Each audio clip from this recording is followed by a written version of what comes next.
날씨가 이제 좀 풀린 것 같죠. 그래도 이만큼 좀 낮 기온이라도 좀 푸근해지니까 실내 온도도 금방 올라가네요. 예. 우리 매일 성경 읽기 여호수아서가 끝났는데 그냥 훅 읽고 넘어가지 않고 읽고 생각하고 되새기고 여러분 어떠셨어요? 저도 다시 보면서 이런 구절이 있었나?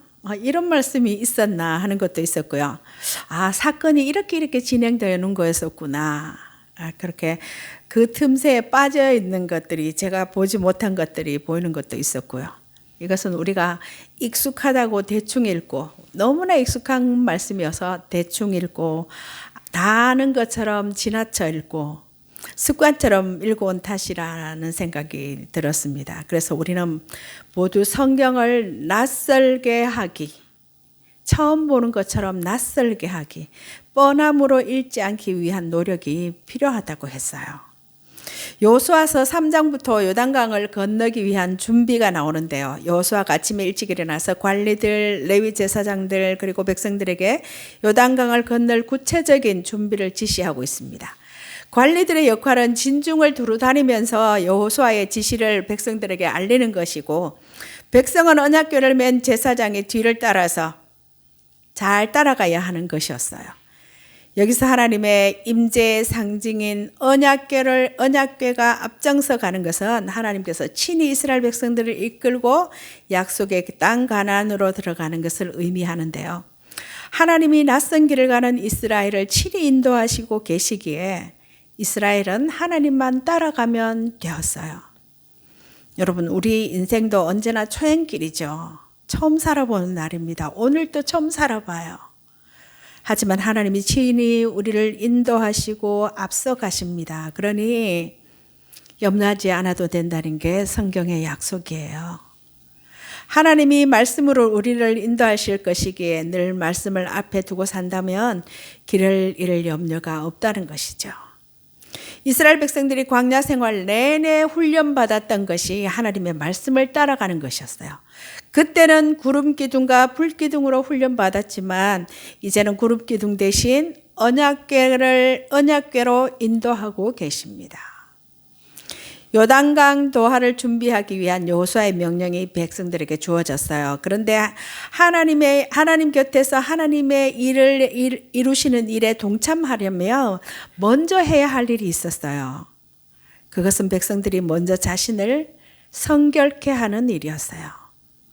스스로 성결케 해야 하는 이유는 거룩하신 하나님께서 이스라엘과 함께 하시기 때문이고요. 앞으로 이스라엘 백성들이 싸울 전투는 모두 하나님께서 임재하시는 거룩한 전쟁이 될 것이기 때문이에요. 이렇게 거룩하신 하나님의 임재는 백성들의 성결함을 요구하고 있습니다. 여러분, 우리도 마찬가지예요. 하나님의 임재는 우리의 성결함을 요구하고 있습니다. 우리가 말씀의 귀를 기울여서 읽고 묵상하고 그런 거룩한 삶을, 거룩함을 지킨다면 하나님과 동행하는 걸음을 끝까지 잘 걸을 수가 있을 거예요. 이어서 하나님은 여호수아에게 제사장들의 역할을 지시합니다. 제사장들의 역할은 언약궤를 메고 백성에 앞서 나가야 했고 요단 물가에 이르면 요단에 들어서야 하는 것이었어요. 앞에서 지도에서 보았듯이 요단강은 레바논 북쪽의 헤르몬 산에서 발원해서 홀레호수와 갈릴리 호수를 거쳐서 사해까지 흐르는 길이가 약 130km 정도 되는 강이에요. 굴곡까지 합하면 320km 가량 된다고 합니다. 약속의 가나안 땅 동쪽 경계를 이루는 요단강은 강폭이 좁고 강바닥이 얕아서 곳곳에 깊은 홈이 파여 있다고 해요. 그래서 다른 농업 용수나 다른 걸로 별로 사용할 수가 없는 곳이라고 합니다. 요단강은 보통 때는 깊이가 한 1m에서 3m 정도 되는데 그리고 너비는 한 25m에서 30m. 작은 강이지만 우기 때에는 제일 위에 있는 헤르몬산에서 눈이 내려서 수위가 3, 4m로 높아지고 물살도 세지고요. 이때 강폭은 최대한 1.6km 정도 넓어진다고 합니다. 여호수아와 이스라엘 백성이 요단을 건너는 시점이 유월절, 무교절 직전, 양력으로는 3, 4월로 보리와 밀추수가 이루는 시점이라고 15절에 밝히고 있는데요. 이때는 늦은 비가 내리는 우기로 수위가 최고 높은 시기였어요. 여러분, 넘실대는 넘쳐 흐르는 요단강 물에 발을 내딛는 것은 믿음을 요구하는 행위예요. 이전에 홍해를 건너는 것과는 달랐어요. 이전에 이스라엘 백성들은 이미 갈라진 홍해를 건넜지만 이제는 출렁이는 물에 발을 내딛는 믿음의 행위가 필요했어요. 광야 40년의 훈련을 통과한 새로운 세대에게 하나님이 이전과는 다른 모습을 요청하신 것입니다. 계속해서 여호수아가 백성들에게 말합니다. 살아계신 하나님이 이스라엘 가운데 계시고 가나안의 7 족속을 반드시 쫓아내신다 하고 이스라엘의 하나님 여호와는 영원토록 살아계신 분이고 백성들에게 생명을 주시는 분이라고 전하고 있습니다. 여호수아는 하나님이 가나안 땅의 주인이라는 것을 백성들에게 확인시켜 주었어요. 가나안 땅은 이스라엘 백성 중에서 여호수아와 갈렙 외에는 아무도 밟아보지 못한 미지의 땅이었고 여호수아와 갈렙이 가나안 땅을 밟아본 것도 40년 전이었어요. 그렇기에 그들의 가나안 입국은 하나님의 인도하심을 따를 때만 비로소 가능한 일이었던 것입니다. 여호수아가 백성들에게 앞으로 전개될 일들을 이야기합니다. 그것은 언약궤를 맨 제사장들의 발이 요단물에 내딛게 되면 요단강이 멈추게 서게 된다는 것이고 요단강물이 위에서 흐르던 물이 건물의 벽처럼 우뚝 서게 되는 기적적인 사건이 일어날 것이라는 거예요. 여러분 그런 것을 본 적이 있으세요? 출렁이는 강물에 발을 들이밀며 물이 벽처럼 멈춰 설 거라는데 그 말을 믿고 물에 발을 내딛는다는 게 어떤 의미일까요? 여러분 우리는 하나님을 권사님 기도한 것처럼 하나님 나라를 본 적이 없어요. 그럼에도 그 나라를 확신하고 소망하며 살아가는 것. 이게 출렁이는 물에 발을 딛는 것과 같은 믿음의 행위가 아닐까요? 하나님께서는 제사장들이 이스라엘의 믿음을 대표한다고 보셨어요. 만일 제사장들이 신뢰와 확신, 믿음이 없었더라면 강에 발을 들여놓으려 하지 않았을 거예요.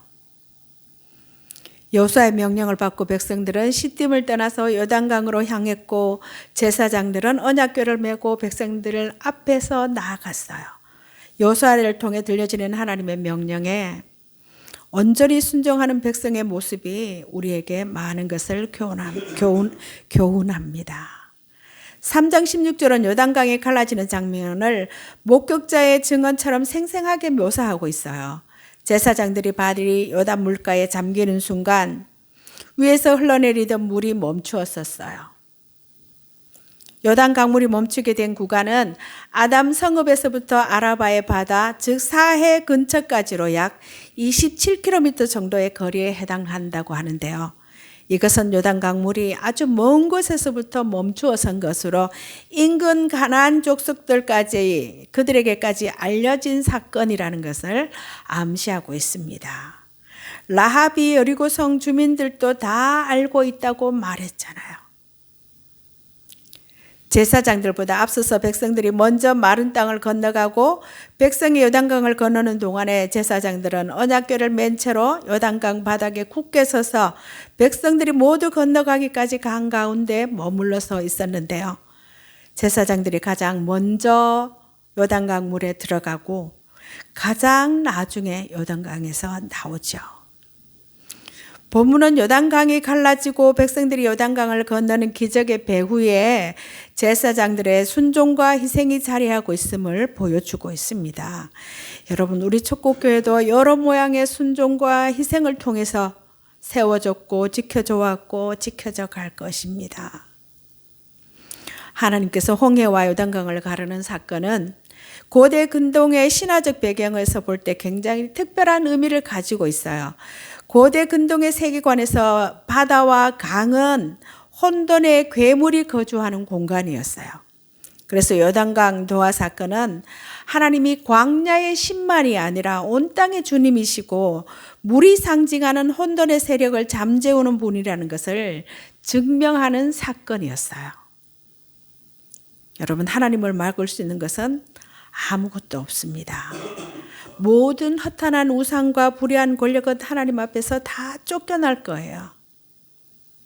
하나님께서 홍해와 요단강을 가르고 멈춰서게 한 것은 하나님이 혼돈의 세력을 제압하시고 그 땅의 참신이신 하나님의 왕권을 선포하신 사건입니다.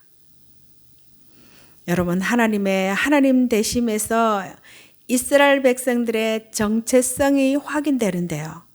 가나안 정복과 하나님 나라 건설은 결국 정체성의 싸움이고 정체성의 확립 과정이라고 할 수 있습니다.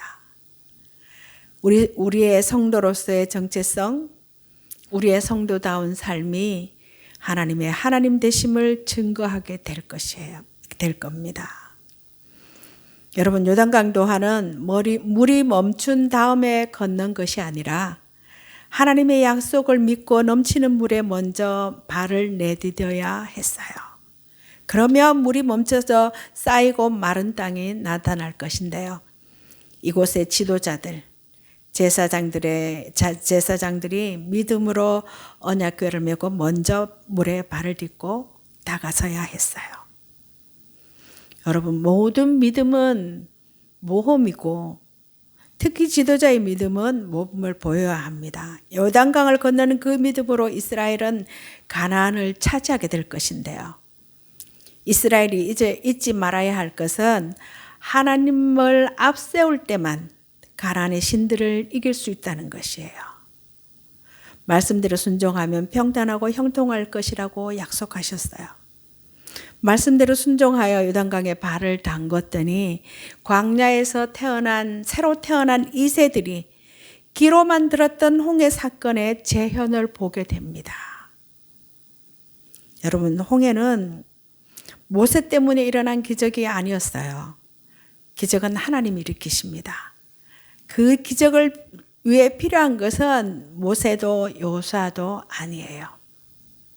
그 기적을 위해서 필요한 것은 믿음과 순종이었어요. 요단강이 갈라져 마른 땅이 생기고 그 위를 모든 백성이 무사히 건넜습니다. 혼돈의 물이 물러가고 마른 땅이 생기듯이 가나안 땅의 혼돈의 세력도 여호와 하나님을 의지하는 이스라엘 앞에서 물러가게 될 것이고 이스라엘은 하나님 나라 완성을 위해서 당당하게 걸어가게 될 거예요. 여러분, 인생이 생각대로 마음먹은 대로 사라지던가요? 참 어려워요. 우리의 믿음의 승리도 하나님을 의지하고 의뢰함에 승리 여부가 달려 있어요. 출발도 우리 스스로 한 게 아니었고 마지막 주님 나라 종착역에 이르게 한 것도 은혜로 되어질 것이라고 여러분 믿습니까? 여러분, 힘든 가나안 여정을 걷게 해주는 힘은 어디서 나올까요? 여러분의 힘든 이 믿음의 여정을 걷게 해주는 힘은 어디서 나옵니까? 요단 도하 사건을 통해서 그분의 임재와 살아계심을 체험했듯이 주님의 십자가와 부활은 우리가 천국 여정을 걷게 하는 힘의 근원이에요. 체험만한 지식 습득의 길이 없다고 하죠. 그래서 우리가 백문불여일견 이런 말을 쓰는데 이것은 아무리 여러 번 들어도 실제로 한번 보는 것보다 못하다는 뜻으로 실제 경험한 것만큼 확실한 배움은 없다는 것입니다. 몸으로 체득한 기억은 쉽게 사라지지 않아요. 경험에서 나오는 고백은 힘이 있습니다. 하나님은 홍해를 건너는 그런 것들을 홍해 도하를 재현하는 요단강 도하의 기적을 통해서 백성들 안에 강력한 체험을 남기셨는데 이러한 요단강을 건넌 사건의 목표와 의도가 무엇이겠습니까? 관리들에게 언약궤가 앞서거든 2000 규빗 거리를 두고 따르고 가까이 하지 말라고 충고하는데요. 여러분, 언약궤는 단순한 상징물에 그치는 게 아니에요. 하나님의 임재의 실제이자 믿음의 현실이고요. 자신을 성결케 한 후에야 동행할 수 있는 것이었어요. 여러분, 하나님의 임재를 관념화하면 안 됩니다. 신앙에 대한 모든 것, 믿음에 대한 모든 것을 관념화, 지식화하면 안 돼요. 믿음은 지식이 아니거든요. 믿음은 우리의 삶이에요. 3장 7절 8절에는 여호수아의 명령에 의해서 하나님의 약속과 명령이 소개되는데요. 하나님은 요단도화 사건을 통해서 이스라엘 백성 앞에서 여호수아의 권위를 높여주시고 모세와 같은 지도자로 인정받게 하셨어요. 이는 여호수아에게 특출한 역량이 있어서가 아니라 하나님의 명령에 온전히 순종했기 때문이고요. 하나님이 우리에게도 이 같은 전적인 신뢰와 순종을 바라십니다. 성경에 보면 여호수아에 대한 기록이 3번 정도 나오는데요. 한 번은 출애굽기 17장에 이스라엘이 출애굽 광야에서 아말렉과 싸울 때 모세는 산에서 두 손을 들고 기도하고 있고 여호수아가 장수로 나가서 직접 아말렉과 싸웠을 때이고요. 또 한 번은 출애굽기 24장에 하나님의 십계명 돌판을 받기 위해서 모세가 시내산에 올라갈 때 그가 동행했다는 것을 기록했는데, 그는 모세와 함께 산 꼭대기까지 올라간 것은 아니고 산 중턱쯤에서 모세를 기다리고 있어요. 밑에는 이스라엘 백성들이 40일을 참지 못하고 금송아지를 만들고 제사를 지내는데도 여호수아는 산 중턱에서 모세가 산에서 내려올 때까지 40일을 기다렸던 사람이고요. 그리고 3번째는 민수기 13장에 가나안 땅을 정탐할 때였는데 10명의 정탐꾼이 모두 가나안 족속들은 거인이고 자신들은 메뚜기와 같다고 하면서 가나안 정복 불가를 주장할 때 여호수아는 갈렙과 함께 하나님의 능력으로 가나안을 정복할 수 있다고 주장했었습니다. 이 사실로 보아서 알 수 있는 것처럼 여호수아는 신앙적인 인물이었어요. 하나님께서 이스라엘 백성들을 이끌어갈 모세 뒤를 이어서 이스라엘 백성들을 이끌고 가나안에 들어갈 때 하나님은 정치적인 인물이나 군사적인 인물을 택하지 않으시고 믿음의 신앙의 사람을 선택하셨어요. 여호수아는 적어도 하나님께서 하라고 하시면 하고 하지 말라고 하면 하지 않았던 사람이에요. 모세가 주도한 홍해 사건을 여호수아를 통해 다시 재현하심으로 모세의 권위가 그에게 이양되었다는 것을 확인시키셨고요. 백성들이 모세를 두려워하는 것처럼 여호수아를 두려워하게 해서 그의 합당한 권위 아래 하나님의 뜻이 이루어지게 만드셨어요. 제사장이 언약궤를 메고 요단에 들어서자 흐르던 물이 멈추고 백성들이 마른 땅을 건넜고 강바닥에 서 있던 제사장들이 다시 올라오자 강물이 다시 창일하게 되었다고 했습니다. 이스라엘을 향한 모든 역사가 하나님이 행하신 일이었음을 다시 한번 모든 이스라엘 백성들의 눈앞에서 확인하게 되었고, 하나님에 대한 신뢰와 말씀에 대한 순종이 이 모든 역사를 이루게 되었다는 것을 다시 한번 확인하게 되었습니다. 강물이 이스라엘을 덮치지 못하도록 하나님이 막고 계셨어요. 하나님은 지금도 어둠과 혼란이 악하고 불의한 세력이 우리를 삼키지 못하도록 막고 계셔요. 여러분, 우리가 좁고 험한 순례의 길을 가는 내내 하나님 우리를 떠나지 않고 곁에서 보호해 주시는 우리 아버지심을 꼭 기억하시기 바랍니다. 우리는 혼자 가는 게 아니에요. 혼자 갈 수 없어요. 요단강 노하를 통해서 하나님의 약속은 확실해졌습니다. 여호수아는 이 표적이 하나님의 약속이 성취될 것을 보증하는 사건이라고 하는데요. 가나안 들어가는 길에 요단강을 멈춰서 건너게 하신 하나님이라면 가나안에 들어가는 일도 하나님이 하실 거라는 거죠. 우리의 믿음의 여정도 마찬가지입니다. 여호수아에게 함께 하셨던 하나님, 이스라엘에게 함께 하셨던 하나님, 지금 우리 하나님이셔요. 이스라엘 백성들이 앞으로 가나안 땅에 가서 겪어야 할 것들은 우리가 아는 대로 산 넘어 산이고, 그들은 앞으로도 자기들의 힘으로 할 수 있는 것이 아무것도 없었을 것이기에 하나님의 능력으로 요단강을 걷는 것을 꼭 기억해야 했고, 앞으로도 계속 믿음으로 나가야 했어요. 이스라엘은 요단강을 건넌 이것으로 인해 믿음이 견고해졌습니다. 여러분, 우리의 구원과 영생의 약속, 보증은 무엇입니까? 예수님의 십자가와 부활이 오늘 우리에게 하나님의 약속을 분명히 보증해 주고 있어요.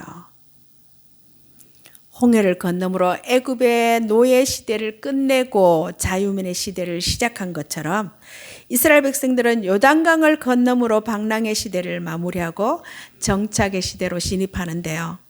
그것은 하나님이 주신 땅에서 율법을 지키고 거룩한 하나님 나라를 세워가야 하는 새로운 사명의 시작이 된 거예요. 이제 그들에게 새로운 사명이 시작되었다는 것입니다. 우리 믿음의 길도 마찬가지죠. 여러분, 2025년이 시작돼서 시간이 잘 지나가고 있는데요. 말씀으로 인도하시는 하나님을 따라서 더 거룩하고 아름다운 한 해가 되도록 힘써야 합니다. 그런 삶을 사시기 바라요. 여호수아의 지도 아래 이스라엘 백성들에게 하나님 말씀이 투명하게 전달되고 그들은 전달된 말씀을 순전하게 실행했어요. 하나님의 말씀이 온전히 공유되고 그 말씀대로 움직이는 것이야말로 건강한 신앙 공동체의 특징이라고 할 수 있습니다. 여러분, 우리 교회가 그런 교회가 되기를 간절히 바랍니다. 지난 여름 우리는 학생들을 북미 비전 트립 보내고 나서 이런 말씀을 나눴죠. 우리가 아무 짓도 안 했으면 아무 일도 일어나지 않았을 것이라고요. 우리가 힘에 넘치지만 믿음의 한 발을 내딛었기에 하나님이 주신 은혜였고요. 하나님의 작품이었습니다. 지난 주간 겨울 수련회 서울 아이들이도 마찬가지라고 생각됩니다. 우리가 아무것도 하지 않으면 아무 일도 일어나지 않는다는 거예요. 우리 아이들을 통해서 하나님이 하실 일이 있으셔서 이렇게 꿈꾸기도 어려운 일을 우리가 하게 되지 않았을까요? 지금 고등부 아이들을 이제 원래 3명의 아이들이 고등부를 졸업하고 대학을 가는데 그 아이들을 보면서 제게 아쉬움이 참 많았어요. 아쉬움도 있고 후회도 있고 이럴 걸 저럴 걸 하는 생각들이 굉장히 많았습니다. 그래서 2번은 그런 아쉬움을 남기지 말자. 그런 생각을 지금 세대가 바뀐 이 아이들을 통해서 많이 그런 생각을 하고 애쓰는데요. 그때는 거의 제가 전부 혼자 해야 했는데 지금은 우리 집사님, 권사님 함께 할 수 있어서 힘이 되고요. 우리 학생들에게 하나님 특별한 기대가 있을 것이고 그래서 함께 기도하며 기대하고 있습니다. 하나님이 저들을 어떻게 쓰실지요. 오늘 요단강 도하 사건은 홍해 도하 사건과 함께 하나님께서 혼돈의 세력을 이기고 하나님의 질서를 만드신 사건으로 후세에 두고 기억하라고 하셔요. 이를 위해서 마른 땅이 된 요단강에서 12지파에서 한 사람씩 12개의 돌을 가져오게 하십니다. 가나안에 입성한 이스라엘 백성들은 출애굽 2세들이에요. 여호수아와 갈렙을 제외하고는 홍해의 기적을 경험한 사람이 없었는데 이제 요단강을 건너는 사건을 통해서 그들은 홍해의 기적을 경험한 그들의 경험을 이들도 2세대들도 경험하게 되었어요. 요단강에서 가져온 12돌을 길갈에 세움으로써 홍해 도하와 요단강 도하 사건을 모두 증언할 증거로 삼게 하십니다. 이런 기적을 베푸신 하나님을 기억하면 이 땅이 하나님의 땅이 되겠지만 하나님이 주신 안식의 땅이 되겠지만 그것을 기억하지 못하고 가나안과 동화되어서 하나님을 버리면 광야의 멸망을 답습하게 될 것이라는 것을 교훈하고 있습니다. 이스라엘 백성들이 강바닥에서 가져온 12돌은 요단강을 건너게 하신 하나님의 능력을 상기시키는 증거물이었어요. 열두 개의 돌을 세우는 목적은 하나님께서 베푸신 구원의 은혜를 기억하고 그것을 후손들에게 전하기 위해서였습니다. 여러분, 하나님이 베푸신 은혜를 기억하는 것은 여호와 하나님의 신앙을 존속시키고 전수하는 데 필수적인 거예요. 믿음은 기억을 통해서 형성되는데요. 요사는 아직 요단강 도화의 기억이 생생하게 남아있는 그 현장에 기념비를 세우고 그 의미를 가르치고자 했어요. 또한 요단강 도화를 경험하지 못한 앞으로 태어날 후세대에게 이야기를 전해줄 매개체가 되게 하셨어요. 여러분, 기억이 계승되기를 바란다면 보여주고 들려주고 참여하게 해야 하는데요. 가르침이 반복되고 영속되면, 계속 지속되면 의식이 구성되고 믿음이 형성됩니다. 끊임없이 이야기를 들려주고 반응을 확인해야 돼요. 하나님 나라를 욕망하라는 책에 보면 기독교적 정체성 형성의 체득의 중요성을 강조하고 있어요. 몸으로 익혀야 된다는 거죠.